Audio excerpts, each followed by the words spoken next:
नमस्कार साथियों, बाल विद्या मंदिर के ई लर्निंग प्लेटफॉर्म पर आपका स्वागत है। आज की क्लास में हम डायरेक्ट इनडायरेक्ट स्पीच के ऑप्टेटिव भाग को लेकर चलेंगे। कल हमने जो वो भाग किया था वो इम्पेरेटिव वाला भाग किया था। आज उसके आगे के भाग को लेकर चलेंगे जिसमें ऑप्टेटिव सेंटेंस को हम किस प्रकार से पहचान कर सकते हैं। जब हमारे सामने आएंगे सेंटेंस तो हम उसे किस प्रकार से पहचान पाएँ और किस प्रकार से उसको जो है डायरेक्ट से इनडायरेक्ट में बदलें। तो चलो साथियों शुरू करते हैं आज का टॉपिक, डायरेक्ट इनडायरेक्ट का ऑप्टेटिव सेंटेंस का भाग।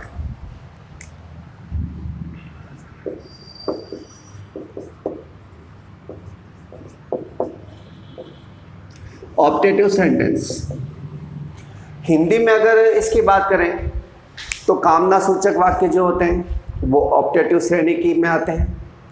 अब इसमें क्या क्या चीज़ें होती हैं, इसमें एक तो आशीर्वाद हम दे सकते हैं, ब्लेसिंग शब्द आता है, ब्लेसिंग कर सकते हैं। हमारी जो विश होती है वो हम कर सकते हैं। और एक कर्स, तीन बातें इसके अंदर आती है, ब्लेसिंग, विश और कर्स। कर्स का मतलब शाप से है, विश का मतलब कामना से है और ब्लेसिंग का मतलब आशीर्वाद से है। तो अगर सामान्य अर्थ में इसकी परिभाषा को देखें तो हमें ये लगेगा कि ऐसे वाक्य जिनसे हम अपनी किसी मनोकामना को, किसी इच्छा को, आशीर्वाद को आदि को प्रकट करते हैं, उस समय वाक्य जो बनता है वो वाक्य ऑप्टेटिव बनेगा। अब आगे चलने से पहले वाक्य होता किस प्रकार का वो भी अपन देख लेते हैं। तो इसमें ये ध्यान रखना कि ऑप्टेटिव सेंटेंस की शुरुआत हमेशा MAY में से होती है। ठीक है, जब वाक्य की शुरुआत में से हो आपको ध्यान होगा कि में एक मॉडल भी है और मॉडल सहायक क्रिया होती है। तो सहायक क्रिया से शुरू हो रहा है लेकिन इसके बाद में कोई क्वेश्चन मार्क नहीं आएगा, इसलिए ये सेंटेंस जो है वो ऑप्टेटिव बन जाएगा। जैसे मे गॉड हेल्प यू,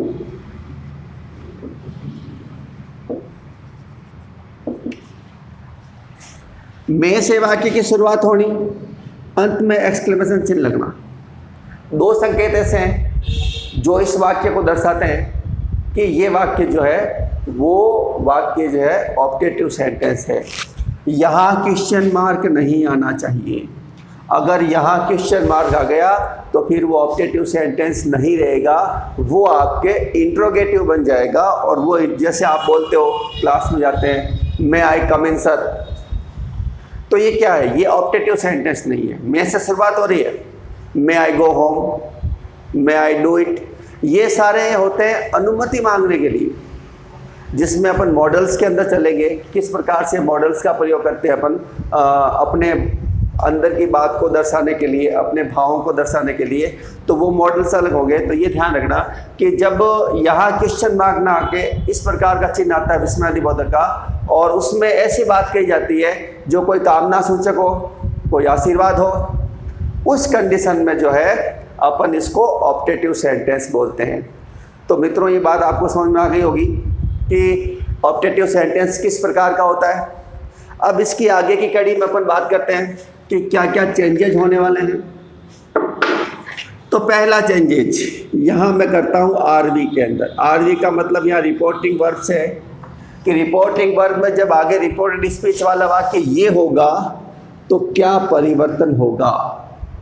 तो सीधी सी बात है, जब तीन चीज़ें आती है, या तो आप कर सकते हो ब्लेस्ड, या आप कर सकते हो विश्ड, और ये दो नहीं होंगे तो फिर होगा कर्स। ये आपकी रिपोर्टिंग वर्ब रहेगी। ये रिपोर्टिंग वर्ब कैसे होगी उस बात को लेकर भी चर्चा कर लेते हैं कि ये वाला वाक्य, एक मेरे सामने ये वाला वाक्य लिखा है, एक और लिख देता हूं, जैसे ये लिख लेता हूं, may you go to help. ठीक है, दोनों वाक्य हैं, ये भी है और ये भी है, सॉरी ये भी है और ये भी है। अब क्या है, इसमें ये रिपोर्टिंग वर्ब इन सेंटेंस के आधार पे आएगी। कैसे आधार पर? अगर इसमें ब्लेस है तो रिपोर्टिंग वर्ब ब्लेस्ड होगी। विश्ड भी कर सकते हो, दोनों एक ही बातें होती, लगभग समानता होती है इसके अंदर। फर्क इनमें और इनमें है, दोनों अपोजिट है, विलोम है। कैसे? इसमें लिखा हुआ मे गॉड हेल्प यू, भगवान आपकी सहायता करे, तो ये कोई कर्ज तो हो नहीं सकता। कर्ज का मतलब होता है शाप, और ब्लेस का मतलब होता है आशीर्वाद।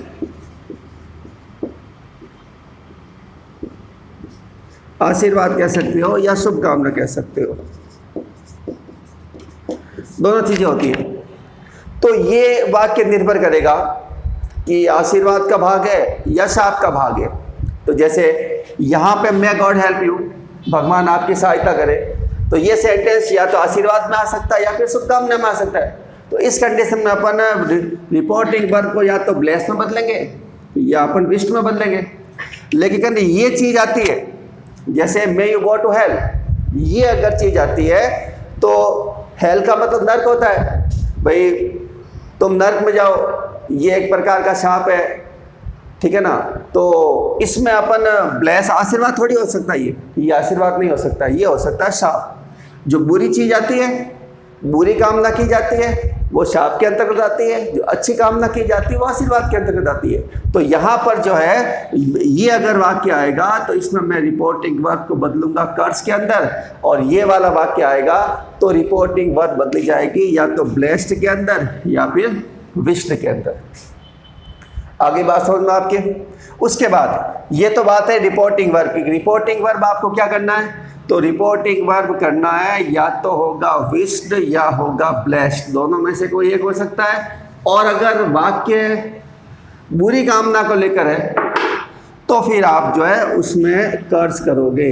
तो यह वापस लिख देता हूँ, या तो ब्लेस्ड करोगे या विश्ड होगा, और कौन सी होगी? कर्ज। ये आपको साइड रिपोर्टिंग वर्ब काम में लेनी, कौन से सेंटेंस के अंदर? वो ऑप्टेटिव सेंटेंस के अंदर। उसके बाद रिपोर्टिंग वर्ब की बात हो गई। अपन बात करते हैं कनेक्टिव की। बताया था मैंने कि हर एक के अंदर जो अलग अलग कनेक्टिव होगा, लेकिन यहाँ पे आपको ज़्यादा सोचने वाली बात हो रही है नहीं, क्यों? कनेक्टिव इसमें सीधा दैट ही लगेगा। Simple sentence complete connective that है। इंपेरेटिव सेंटेंस कल हमने उसके बारे में चर्चा की थी, उसमें लेटर्स वाले वाक्य में कनेक्टिव दैट आता है। दो वाली बात आपको ध्यान रखनी, एक तो सिंपल सेंटेंस की, एक लेटर्स वाली, और एक इसकी ऑप्टेटिव सेंटेंस की। इसमें कनेक्टिव क्या लगता है? दैट लगता है। दैट लगने के बाद अपने को फिर जो है कनेक्टिव से आगे जोड़ने के लिए अपने को सेंटेंस चाहिए, और वो सेंटेंस ही होगा रिपोर्टिंग वर्ब, रिपोर्टिंग स्पीच का सेंटेंस होगा। तो करना क्या है? तो करना यह है कि मैं को पहले नहीं लेना है। अगर मैं वापस लेंगे तो ये वाक्य वापस जो है ऑप्टेटिव बन जाएगा, लेकिन हमें इसको ऑप्टेटिव वापस रखना नहीं है, हमें तो इसको एक एसेटिव के रूप में बदलना है। तो फिर क्या करना होगा? उस कंडीशन में मैं को छोड़ना है, पहले लेना है सब्जेक्ट, ठीक है। सब्जेक्ट यहाँ पर पहले आएगा, उसके बाद मे को बदलना है माइट में। ये थोड़ा ध्यान रखना, मे किस में बदलेगा? माइट के अंदर। और जब ये दो चीज़ें आ जाएगी, मे बदल जाएगा माइट के अंदर, तो उसके बाद में आगे का सेंटेंस वापस पूरा का पूरा आ जाएगा। केवल प्रोनाउन संबंधी परिवर्तन अगर आपसे होते हैं फर्स्ट पर्सन के और सेकंड पर्सन के, वही आपको करना है, अन्यथा आपको किसी प्रकार का कोई परिवर्तन नहीं करना है। इस बात का विशेष ध्यान रखें। तो बात आपके ये समझ में आ गई होगी। एक इसमें और थोड़ा आता है कामना सूचक, जैसे अपन ये तो चलो ब्लेसिंग में आ गया, विश में आ गया। एक मैं चीज़ थोड़ी आपको यहाँ पे और बता दूँ समझाता, कि अपन उसका उदाहरण भी लेंगे साथ में, कि कामना अपन गुड मॉर्निंग क्या क्या भी कर सकते हैं। जैसे गुड मॉर्निंग है, गुड नाइट है, गुड बाय है, तो इस प्रकार के वाक्य भी आते हैं इस भाग में। तो उस प्रकार के वाक्यों को कैसे सॉल्व किया जाए उसके बारे में भी देख लेते हैं। मैं यहाँ लिख देता हूँ इसको।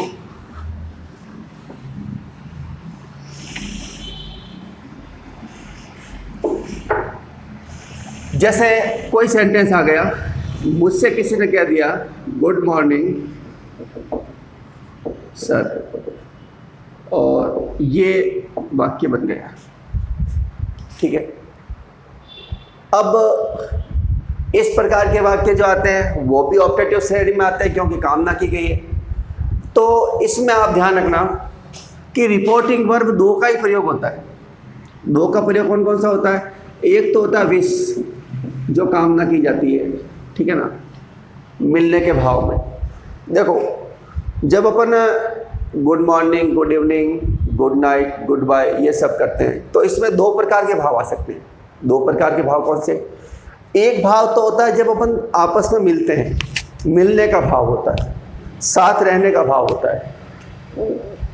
दूसरा इसके अंदर भाव जो होगा वो अलग होने का भाव होगा। जैसे मैंने किसी को कह दिया गुड बाय, इसका मतलब क्या हो? मैं वहाँ से जा रहा हूँ।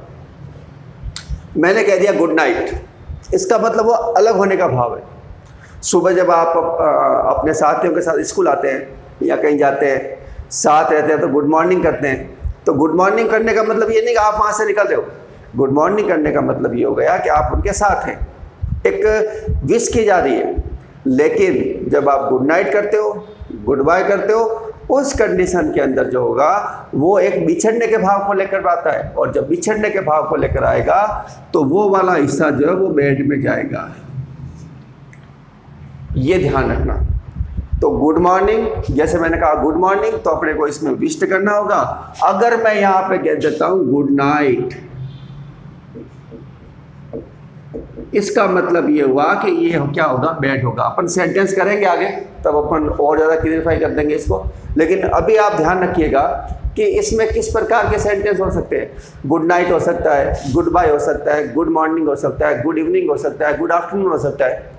तो आपको मतलब मेनली दो चीज़ें सामने आती हैं, एक तो गुड नाइट और एक गुड बाय। ये दो ऐसी बातें हैं जिससे हमें लगता है कि बिछड़ने का भाव है।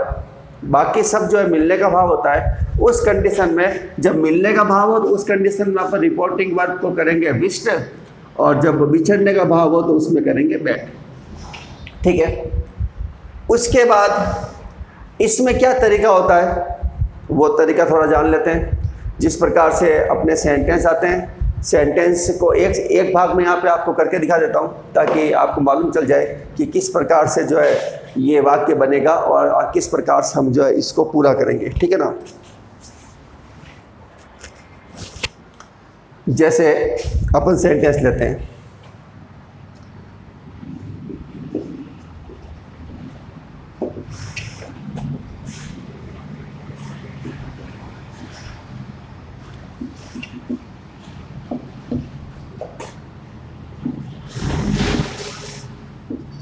Good morning friends. ये सेंटेंस अपने सामने आ गया, ठीक है। अब इस सेंटेंस को सॉल्व कैसे करना है? तो एक बात मैं आपको बता दूं और कि जब किसी सेंटेंस के अंदर कोई प्रॉपर नाउन दिया हुआ हो और उस प्रॉपर नाउन को कोमा से उस सेंटेंस से अलग किया हुआ हो, जैसे इसमें गुड मॉर्निंग के बाद कोमा लगेगी, कोमा के बाद लिख दिया फ्रेंड्स, तो इसका मतलब ये होता है कि वो आपके रिपोर्टिंग वर्ब का ऑब्जेक्ट बनेगा, क्योंकि ये ही यहाँ पे कहने वाला है। अब आप कल्पना कीजिए अपने खुद को लेकर कि आप खुद ही यहाँ हैं और आप कह रहे हैं गुड मॉर्निंग फ्रेंड्स, तो इसका मतलब आप क्या किसको रहे? क्या तो फ्रेंड्स को ही रह रहे ना, यही ऑब्जेक्ट हुआ इसका। अपने आप पे लेके देखिए, सोच के देखिए कि जब आप कहते हैं, जैसे आपने कह दिया गुड मॉर्निंग राम, तो आप क्या किसको बोल रहे हैं? राम को ही कह रहे हैं। तो ये ध्यान रखना कि रिपोर्टिंग वर्ब में ये तो आता है, सब्जेक्ट जो आता है वो स्पीकर होता है, वक्ता, लेकिन ये जो आएगा ऑब्जेक्ट, वो ऑब्जेक्ट होगा लिसनर, सुनने वाला, श्रोता, ठीक है ना। तो ये ध्यान रखिए आप कि अगर कोई सिंपल सेंटेंस में इस प्रकार का भाग अलग से दिया हुआ आता है तो इसका मतलब ये इसका भाग नहीं है, इसको आपको रिपोर्टिंग वर्ब के ऑब्जेक्ट के रूप में काम में लेना है, ठीक है ना। तो ये थोड़ा आप ध्यान रखिए। अब इसके करने के दो तरीके हैं। दो तरीके कैसे हैं वो देख लेते हैं। इसमें आपको ज़्यादा नियमावली लगाने की आवश्यकता नहीं है, क्योंकि ये एक प्रकार से फ्रेज में बोले गए वाक्य हैं। क्या होता है देखें, यहाँ गुड मॉर्निंग की जा रही है तो विश होगा, और जब बात विश की करते हैं तो मैं यहाँ लिख देता हूँ ही विश्ड, लिख दिया। अब देखो आगे का मैटर कैसे सॉल्व होगा। ये दो अलग अलग भाग है, एक तो ये भाग है और एक ये भाग है। जैसा कि मैंने अभी आपको बताया कि हम इसको ऑब्जेक्ट के रूप में भी काम ले सकते हैं। ऑब्जेक्ट है ही हमारा, तो हम इसको ऐसे भी कर सकते हैं, जो चीज़ आगे दे रखी है उसको यहाँ ले लेते हैं, ही विश्ड फ्रेंड्स। अब यहाँ हिज फ्रेंड्स भी हो सकता है, क्योंकि ही का संबंध हिज आ जाएगा, ठीक है ना। तो ये थोड़ा ध्यान रखना। यहाँ पे अगर लिखा होगा, जैसे मैं एक थोड़ा सा चेंज कर लेता हूँ इसको, यहाँ मैं कर लेता हूँ माई फ्रेंड्स, ये कर लेता हूँ। तो क्या परिवर्तन होगा? वो परिवर्तन ये होगा कि यहाँ पे माई आ रहा है, कौन से पर्सन का है? पर्सन फर्स्ट का है, संबंध है। फर्स्ट पर्सन का बदलता किसके अनुसार है? तो ही के अनुसार बदलता है। तो यहाँ पे माई संबंध है, तो ही का संबंध क्या होगा? हिज होगा, और यहाँ आ जाएगा फ्रेंड्स। अब थोड़ा सा सोच के देखिए कि अगर ये बंदा कह रहा है, जैसे आप कह रहे हैं माई फ्रेंड्स, तो ये मित्र किसके हुए? आपके तो हुए, है ना। ये बात जो उसकी भाषा में जो की त्यों कहेगी, उसमें किसी प्रकार का परिवर्तन नहीं होता। लेकिन जब हम इस इनडायरेक्ट बदलते हैं तो उसको अपने शब्दों में कहते हैं, और जब अपने शब्दों में कहेंगे तो एक कल्पना कीजिए, यहाँ अगर मैं माई का माई रख देता हूँ तो क्या होगा? ही विश्ड माई फ्रेंड्स, उसने मेरे मित्रों से कहा। तो ये तो फर्क आ गया, क्योंकि वो तो अपने मित्रों से कह रहा है, लेकिन जब अपन डायरेक्ट में इसको चेंज कर रहे हैं तो वो हम कह रहे हैं कि उसने मेरे मित्रों से कहा। तो ये तो बात बिल्कुल फर्क हो गई। तो इस फर्क को हटाने के लिए हमें यहाँ पे हिज करना होगा, उसने अपने मित्रों से कहा, ठीक है ना। उसके बाद सीधा सीधा जोड़ देना, आगे कुछ नहीं लगाना है, गुड मॉर्निंग, और ये सेंटेंस हो जाएगा, he wished his friends good morning. Connective की इसमें बात नहीं है, फ्रेज के अंतर्गत है। और अगर इसका दूसरा तरीका देखें, अगर आपको लगता है कि ये शब्द जो है वो आगे पीछे करना थोड़ी सी मुश्किल भरी बात है, तो इसका एक दूसरा तरीका और देख लेते हैं। दूसरा तरीका क्या होता? सीधा हो जाएगा, ही विश्ड, हो गया, कुछ आगे पीछे नहीं करना है। गुड मॉर्निंग आ रहा है तो गुड मॉर्निंग ले लेते हैं, गुड मॉर्निंग ले लिया। अब क्या करना है? यहां कोमा लगी है और यहां माई आ रहा है, इसमें आपको क्या करना पड़ेगा? टू जोड़ना पड़ेगा। टू जोड़ दिया, संबोधन के लिए आ रहा है, किसको कह रहे हैं उसके लिए आ रहा है। फिर वही बात, माई बदलेगा ही के अनुसार, तो आ जाएगा हिज, और यहां आ जाएगा फ्रेंड्स। ये दो तरीके हैं गुड मॉर्निंग और गुड बाय के। अगर यहाँ गुड बाय होता तो यहाँ विश का अपन बैड करते, लेकिन यहाँ तो ब्लेसिंग है या कामना की जा रही है, उस कंडीशन में अपन जो है गुड मॉर्निंग से ले रहे हैं, इसमें अपन क्या कर रहे हैं? विश कर रहे हैं, ठीक है। तो उम्मीद है ये आपको बात समझ में आ गई होगी कि दो तरीके हैं, इन दो तरीकों से अपने को चलना है, किस प्रकार से अपन उसको कर लेते हैं। और ये भाग अलग रहेगा इससे, और हालांकि ये इसका भाग है लेकिन थोड़ा सा इसमें अंतर है। वो अंतर मैंने आपको सेंटेंस के द्वारा सॉल्व कर दिया है कि भाई हमें क्या करना है, विश करना है या फिर बैड करना है। विदा होने का है, अलग होने का भाव है, तो फिर बैड वाला मामला होगा, और अगर मिलने का भाव आ रहा है तो फिर अपन उसको जो है विश करेंगे। तो वापस से बता देता हूँ एक बार, ऑप्टेटिव सेंटेंस शुरुआत में से, अंत में एक्सक्लेमेशन चिन्ह लगेगा, में से वाक्य की शुरुआत होगी। उसके बाद में जब बात रिपोर्टिंग वर्ब की करते हैं, दो भाग में अपन भाग सर्च है, ये तो विश्ड हो गया, और इसका दूसरा वाला भाग होगा कर्स्ड, जब कोई शाप की बात होती है। उसके बाद मैंने ये बात कही थी, कनेक्टिव क्या लगेगा? दैट लगेगा। दैट लगने के बाद मैं को वापस पहले नहीं लेना, लेना किसको है? सब्जेक्ट को। ये अपने अनुसार बदल जाएगा अगर फर्स्ट पर्सन सेकंड पर्सन का होगा तो, और अगर थर्ड पर्सन का होगा या कोई प्रॉपर नाउन होगा तो बदलेगा नहीं, ठीक है। तो ये यहाँ आ जाएगा। इसके बाद मैं बदलेगा यहाँ पे माइट में, ये थोड़ा विशेष ध्यान रखें आप, ठीक है। उसके बाद आप आगे सेंटेंस को जोड़ दीजिए, टेंस संबंधी कोई परिवर्तन इसके अंदर करना नहीं है, और ये आपका सेंटेंस सॉल्व हो जाएगा। उसके बाद मैंने तरीका बताया आपको, ये इसी का अंतर्गत भाग है, जब कामना की जाती है गुड मॉर्निंग गुड बाय के अंदर लेकर या गुड नाइट के अंदर लेकर, तो ये जो है आप ध्यान रखें। ये तो थे इसके स्ट्रक्चर की बात कि किस प्रकार से ये सेंटेंस जो अपने सॉल्व होंगे। अब अपन उदाहरण को लेकर चलते हैं कि भाई क्या क्या क्या उदाहरण आ सकते हैं, कैसे उदाहरण आ सकते हैं और हम इसको जो है किस प्रकार से कर सकते हैं। ठीक है, साथ में मैं लिखता हूं, जब नोट्स बनाते रहिएगा, फायदा आपको बहुत ज़्यादा मिलेगा।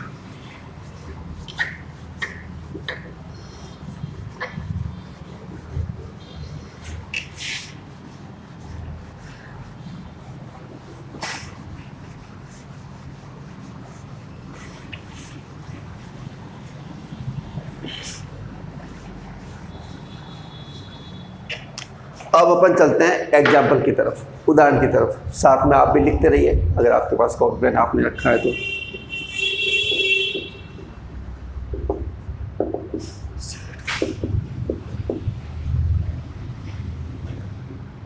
ये लेते हैं एक तो पहला वाला वाक्य, मे गॉड हेल्प यू।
दो वाक्य अपन वो ले लेते हैं जो बाद में बताया था।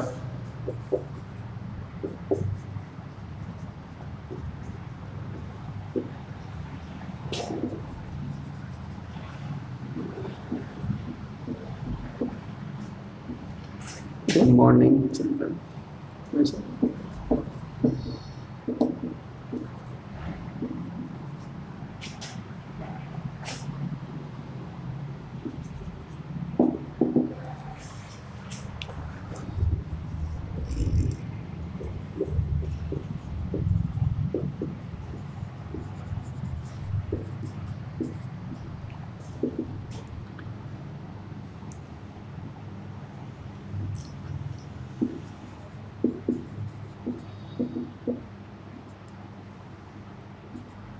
ये सेंटेंस अपन कर लेते हैं। 6 सेंटेंस है जो ऑप्टेटिव सेंटेंस को दर्शाते हैं। कामना सूचक भी है, एक में शाप भी दिया गया है। तो अपन देख लेते हैं किस प्रकार से ये वाक्य होंगे। पहला वाक्य, सबसे पहला ध्यान तो यहाँ जाना चाहिए, ये किस प्रकार का सेंटेंस है। मेरे से शुरू हो रहा है जी, बिल्कुल हो रहा है। क्या लग रहा है, एक्सक्लेमेशन, इसका मतलब ऑप्टेटिव सेंटेंस है। सभी ऑप्टेटिव हैं अभी तो फिलहाल, क्योंकि अपना चैप्टर ऑप्टेटिव का ही चल रहा है, तो इसमें ज़्यादा सोचने वाली बात होगी नहीं। जब आप अन्यत्र कहीं करते हैं तो उसमें थोड़ा ध्यान रखिएगा। इस सेंटेंस को पहले देख लीजिएगा कि ये सेंटेंस किस प्रकार का है, उसी प्रकार से अपने को चलना है। अब इसने कहा ही सेड, तो मैं ही तो लिख देता हूँ। अब सेड को मैं बदलूंगा तो मेरे सामने 2 विकल्प होंगे, या तो शाप होगा या ब्लेसिंग होगा। तो मैं 2 चीज़ें कर सकता हूँ, या तो कर सकता हूँ ब्लेस्ड या विस्ड, इसमें से कोई एक कर सकता हूँ, या फिर मैं कर सकता हूँ कर्स्ड। ये 2 बातें मेरे सामने हैं, रिपोर्टिंग वर्ब आएगी। इस सेंटेंस के अनुसार भगवान आपकी सहायता करे, ये तो एक शुभकामना हो सकती है, कामना की जा रही है। तो मैं यहाँ कर देता हूँ ब्लेस्ड। सॉरी। अब क्या करना है, अब करना है आपको कि आगे देखो यू आया हुआ है, यू है ना। यू कौन से पर्सन का है, कि यू है आपके सेकंड पर्सन का, तो वो तो बदलेगा ऑब्जेक्ट के अनुसार। लेकिन यहाँ पे ऑब्जेक्ट है नहीं, उस कंडीशन में क्या करेंगे, पहले वाले वीडियो में बताया था कि जब रिपोर्टेड स्पीच वाले भाग के अंदर यू दिया हुआ हो और आपको रिपोर्टिंग वर्ब में ऑब्जेक्ट नहीं हो, उस कंडीशन में आपको जो है रिपोर्टिंग वर्ब का ऑब्जेक्ट मानना पड़ेगा। ठीक है, तो यहाँ जब ब्लेसिंग की बात हो रही है, आशीर्वाद की बात हो रही है, तो खुद को ही मान लीजिएगा। तो खुद को मानने का मतलब क्या हो गया, यहाँ पे हो गया मी। ठीक है, उसके बाद क्या करना है, सिंपल सी बात है, मैं को छोड़ना है। सब्जेक्ट क्या बनेगा, गॉड। यहाँ पे मैंने ले लिया, सॉरी कनेक्टिव पहले लगेगा, कनेक्टिव यहाँ पे मैं लगाता हूँ दैट, कनेक्टिव की बात आ गई। उसके बाद गॉड से वाक्य की शुरुआत करनी है, तो ये ले लो गॉड। मैं बदलेगा माइट, मैंने बताया था आपको, तो यहाँ मैं का हो जाएगा आपके माइट। अब मॉडल आ गया, तो उसके बाद में टेंस तो अपने को चेंज करना नहीं है, तो हेल्प का हेल्प ही रहेगा, और यू आ रहा है सेकंड पर्सन का आ रहा है। अब देखो यू क्या है, ये सब्जेक्ट है ऑब्जेक्ट है, यहाँ यू ऑब्जेक्ट है। क्यों है ऑब्जेक्ट, क्योंकि ये क्रिया के बाद में आ रहा है। अगर ये यू क्रिया से पहले आता तो सब्जेक्ट बन जाता, लेकिन यहाँ पे क्रिया के बाद में आ रहा है, तो ये यू ऑब्जेक्ट के रूप में, और जब ऑब्जेक्ट के रूप में होगा तो हम यहाँ यू बदलेगा मी के अनुसार, तो मी का ऑब्जेक्ट जो होगा वो मी ही होगा। तो ये इस प्रकार से आपका सेंटेंस हो जाएगा। दूसरे वाले भाग को लेते हैं, ही लिख लिया। पास इन योर एग्जाम, इसका मतलब कामना की जा रही है, तो मैं यहाँ विश्ड कर सकता हूँ। ठीक है, ही विश्ड। फिर यू आ रहा है, यहाँ नहीं है तो यहाँ फिर मैं मी मान लेता हूँ, क्योंकि सब शुभकामना है तो खुद ही ले लिया करो, दूसरों को देने की आवश्यकता है। ठीक है, अब देखो यू बदलेगा, सॉरी दैट कनेक्टिव लगा देता हूँ। ठीक है, यू बदलेगा मी के अनुसार, तो यहाँ पे आ जाएगा आई। यू यहाँ पे सब्जेक्ट के रूप में है, तो मी का सब्जेक्ट क्या होता है, आई होता है। मैं बदलेगा, तो मैं बदलेगा साहब माइट में, तो सीधा सीधा चेंज हो गया। यहाँ तक तो कोई दिक्कत नहीं होनी चाहिए, तो यहाँ तक दिक्कत नहीं है, फिर आगे दिक्कत आने वाले सवाल नहीं होता है। जैसे पास का पास, वर्ब को बदलना नहीं है, इन का इन, योर आ रहा है, सेकंड पर्सन का है, बिल्कुल बदलेगा, और वो बदलेगा ऑब्जेक्ट के अनुसार। तो योर यहाँ पे संबंध है, तो फिर अपन मी के संबंध की बात करते हैं, तो मी का संबंध होता है माई, और यहाँ हो जाएगा आपके एग्जाम का एग्जाम। बिल्कुल सिंपल है। अगर आप थोड़ा सा ध्यान देके इसको देखते हैं, समझते हैं, तो इसमें कोई ज़्यादा दिक्कत वाली बात आएगी नहीं आपके सामने।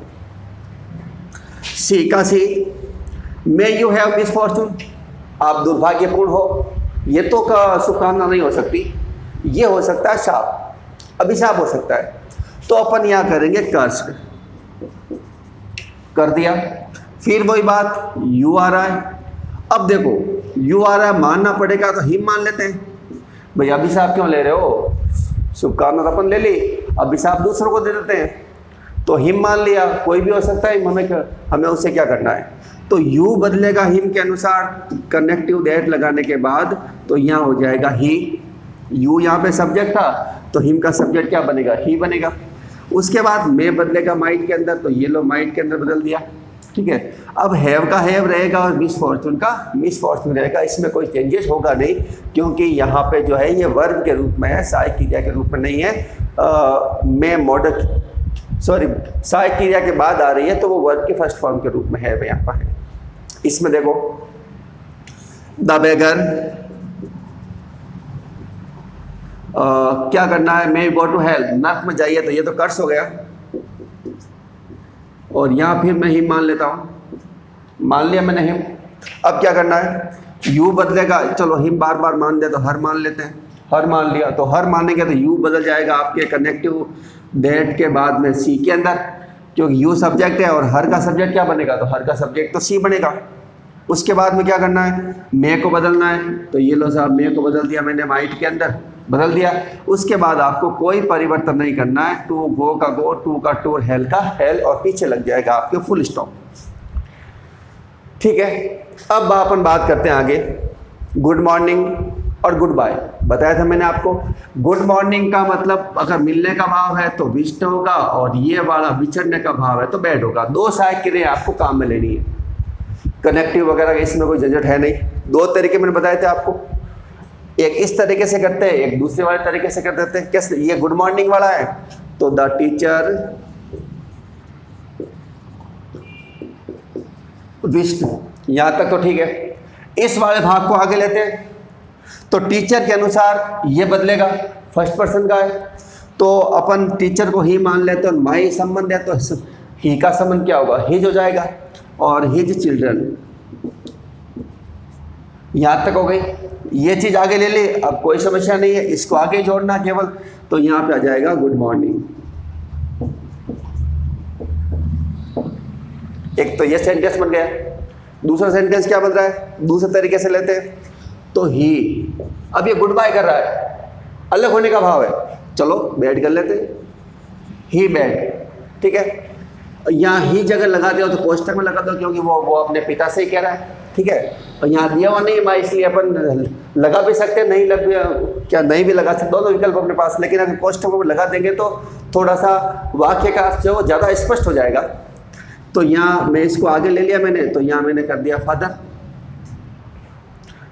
सो इसको आगे ले लिया क्या वापस चलो पहले इसमें भी आगे लिया था कि चलो इसको फिर पीछे रख देते हैं, दूसरे वाले प्रकार से कर लेते हैं। कैसे करेंगे वो देखो। ही बैड सीधा सीधा लिखना है, गुड बाय। ये एक प्रकार से अपन इसको आगे ले लिया था, इसलिए इसको मतलब दूसरे प्रकार में इसको पीछे रखते हैं। गुड बाय लिख दिया, कोई चेंजेस नहीं है। चेंज क्या आया, सैड का मैंने क्या किया, बैड किसको देख के किया, गुड बाय को देख के किया। अब किसको कह रहे हैं, फादर को, तो यहाँ पे टू लगा दिया। यहाँ पे आप अगर लगाना चाहो तो ही लगा सकते हो, लेकिन यहाँ पे सीधा क्या हो जाएगा, फादर। तो ये सेंटेंस जो है वो इस प्रकार सॉल्व हो जाएगा, he bade goodbye to father या टू हिज फादर। तो उम्मीद है ये अब आपको बात समझ में आ गई होगी। ये ऑप्टेटिव सेंटेंस का भाग था जो अपन ने आज सॉल्व कर दिया है। कल जब नेक्स्ट वीडियो होगा उस वीडियो में अपन जो है इसका जो 5वां भाग है एक्सक्लेमेटरी सेंटेंस, जिसको अपन बोलते हैं विस्मयादिबोधक वाक्य, उस भाग को लेकर अपन चलेंगे। तो जैसा कि मैं आपको रोजाना कह रहा हूँ कि नोट करते जाइए, इसको रेफरेंस बुक के साथ उदाहरण करते जाएं। जितने आप ज़्यादा उदाहरण करेंगे उतना ही ज़्यादा फायदा आपको मिलेगा। इस बात को मैं 100% गारंटी के साथ कह सकता हूँ। तो सिंपल सेंटेंस अपन ने कर लिए, इंट्रोगेटिव अपन ने कर लिए, इंपेरेटिव आए थे वो अपन ने कर लिए, ऑप्टेटिव वाला भाग अपन ने कर लिया। आज ये पूरा हो चुका है। अब इसके आगे वाला भाग जो होगा वो एक्सक्लेमेटरी होगा, जो अगले वाले वीडियो के अंदर हम उसको सॉल्व करेंगे। जब तक आप इनकी एक्सरसाइज करते रहिए, ठीक है ना। और जितनी एक्सरसाइज आपके लिए ज़्यादा होगी उतना ही आप परफेक्ट हो जाएंगे, और फिर गलती होने की संभावना जो है वो बहुत ही कम रह जाती है। तो आज के लिए साथियों इतना ही, कल अपन फिर मिलेंगे अगली क्लास में। धन्यवाद।